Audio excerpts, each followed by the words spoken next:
change topic. I'm making buffalo chicken dip. My name's Angelo. I got my assistant chef here, Pepe, on the camera. And here are the ingredients you're going to need to buy to make this buffalo chicken dip. So we got some Tostitos scoops here. Really innovative for the dip. Very good, very fine. We got some Frank's Red Hot Wings, buffalo. This is what you want. You really need to get this one by Frank's. We got a cup of ranch if desired. You don't need to put ranch in, but if you like ranch, we do, so we typically add that in there. We got some cream cheese, 2 sticks, regular from Publix, and some chicken breasts. We got about 1.5 pounds of chicken breasts. So those are just the ingredients.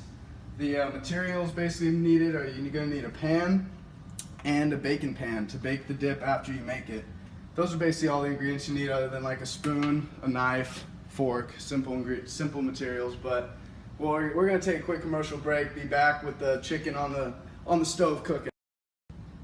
Back from break. How you doing? We're just about to cut the butter up. Now that our pan is nice and hot, get some butter on there so that chicken doesn't stick. Kind of just slowly move it around in there. Get it real slick. That's money right there. Alright, we're just going to take another quick commercial break, and we'll be back when we throw the chicken on. And we're back. We're about to throw the chicken over here on the pan.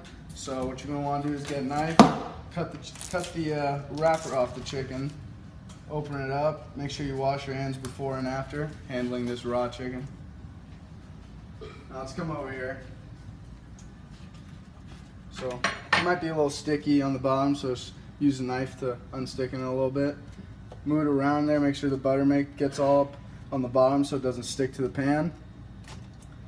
Typically you want to heat this up on low heat so you make sure the chicken cooks nice and thoroughly. So the last thing you want to be doing is eating raw chicken. So right now I have it on low, 3.5. This is kind of just the whole longest waiting part of this process, is making sure the chicken gets cooked thoroughly. So we're going to take another commercial break. We'll be right back. Yeah, that's nice. We're back from commercial break. As you can see here, we got the chicken sizzling here. We're watching over it continuously. You see that pink in there? I don't know if you could zoom in. See that? We don't want that pink, so when it starts sizzling like this, you can turn the heat down even more. Make sure to let it cook thoroughly. And just always check up on your chicken, because you want to make sure it doesn't cook too fast.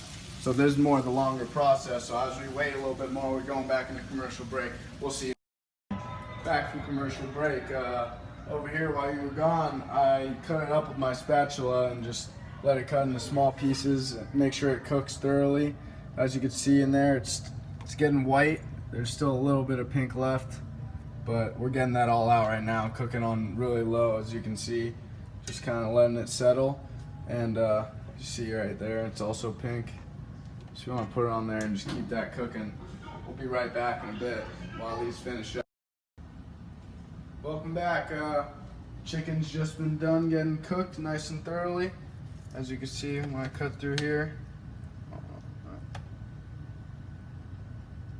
it needs to be cooked just a little bit longer. That might just be some fat. Teeny bit more right there.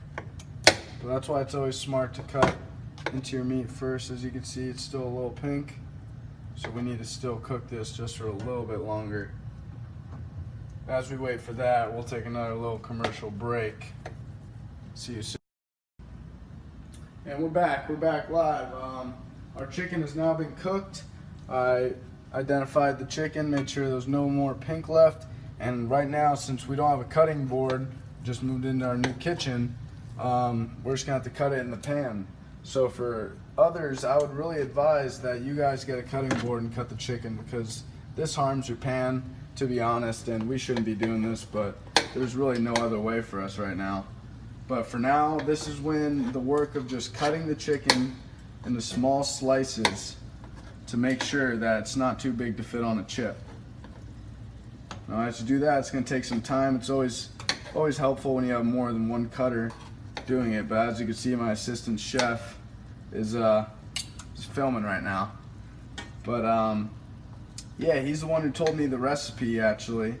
He's from upstate New York, and I tweaked it a little bit in my ways, but that's basically some history you got on it. It's from Pepe, the chef. That is a credible source there, as I would say. But as I keep cutting this, we're gonna go to commercial break really fast. See, and we're back. Our chicken is nice and cut and shredded. Pepe, give him a nice little view of what that should look like right there. And over here, after it gives you a nice view, as you can see, I got my other pan here warming up. I'm gonna get the cream cheese here. I'm gonna put the cream cheese in there to melt. And we're gonna melt this into a thick, creamy type texture. And just put the 2 cream cheese in there while it's heating up. This is why I didn't really wear business attire, because this is a dirty job. Didn't want to get any of my nice clothes dirty, so sorry about that. But as you can see, cream cheese will begin to start melting in the pan. And this is when the wooden spoon comes in. You're gonna need something to just move it around, basically. We have a knife here. But you always want to be moving the cream cheese, because if you let it sit there, it'll start burning on the pan. You don't want that to happen. You just want to always keep moving it and stirring it, and it'll soon get to a texture where it's almost like a heavy whipped cream. And that's when you want to turn down the heat, and then you throw in the chicken to mix around with that, and it makes this sort of icing around the chicken. It's nice. It's money. But as I mix this up and wait, we're gonna go to another commercial break. We'll see you guys soon. And we're back. We got the cream cheese nice and slowly melted over here. As you can see, the texture is completely different. It's nice and thick and whipped creamy, sort of like I said before. And so now that this is about ready to go, we're gonna turn down the heat a little bit more and add the chicken into the pan.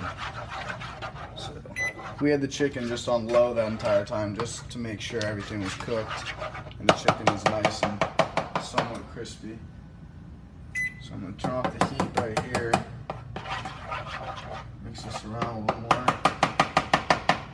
And then let's get the chicken in there.